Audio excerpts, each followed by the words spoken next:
আনিসুর রহমান আশরাফী সাহেবকে কে না ভালোবাসে। তবে আজকে তার একটা বক্তব্য শুই না। সামনে যেহেতু বিশ্বকাপ চলে আসছে আর মাত্র 9 দিন, তারপরে কিন্তু বিশ্বকাপ খেলা শুরু হয়ে যাবে। আমি কিন্তু এক সময় আর্জেন্টিনার অনেক বড় একটা ভক্ত ছিলাম। এমনকি এই বছরে কিন্তু আর্জেন্টিনা জার্সি পরা নিয়ে এসেছিল। সত্যি করেই ব্রাজিল আর্জেন্টিনার প্রতি একটা ঘৃণা চলে আসছে। আল্লাহ আমাদের সবাইকে বোঝার তৌফিক দান করুক। তো চলেন শুনে আসি আনিসুর রহমান আশরাফী সাহেব আর্জেন্টিনা ব্রাজিলকে নিয়ে কি এমন কথা বলেছেন। এই বিশ্বকাপে কিন্তু এবার 14টা মুসলিম দল থাকবো। তার ভিতরে কিন্তু সৌদি আরব আছে, মরক্কো আছে, নাইজেরিয়াও আছে। তারা কিন্তু ভালোই খেলে। চাইলে কিন্তু এই 3টা দলের ভিতরে আমরা যে কোনো একটা দল বাছাই করতে পারি।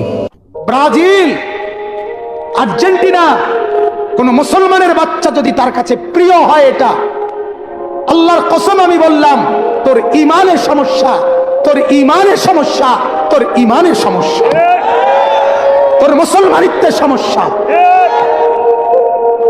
মনে রেখো যুবক, মুসলমানের বাচ্চা যদি হও, একটা ছেলেও যদি বুঝো, ভেটকাইও না। ছাগলে ভেটকায়, নাফরমান ভেটকাইও না, অসভ্যের মতো ভেটকাইও না।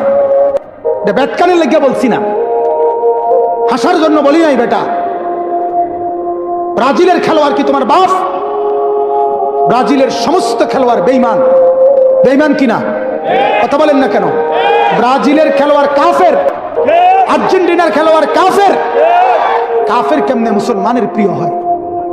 কোন মুসলমানের বাচ্চা কাফের নাম নিয়ে শিক্ষারে কেমনে? কথা বলেন না কেন? ব্রাজিলের খেলোয়াড় জীবনে কোনোদিন তোমার জন্য ভাবে নাই, আর্জেন্টিনার খেলোয়াড় তোমার জন্য কোনোদিন ভাবে নাই। ওরা বেঈমান। ওরা কি? আর্জেন্টিনার খেলোয়াড়রা কি? ব্রাজিলের খেলোয়াড়রা কি? বেঈমান ইমানদারের বন্ধু হইতে পারে না, বেঈমান ইমানদারের প্রিয় হইতে পারে না। কোন ইমানদার যার কলিজার ভিতরে ইমান আছে, সে বেঈমানের লাঠির কারণে লাফ মারতে পারে না, ফাল মারতে পারে না। তুই মুসলমান বেটা, তুই ইমানদার, হৃদয়ে আর্জেন্টিনা, হৃদয়ে ব্রাজিল।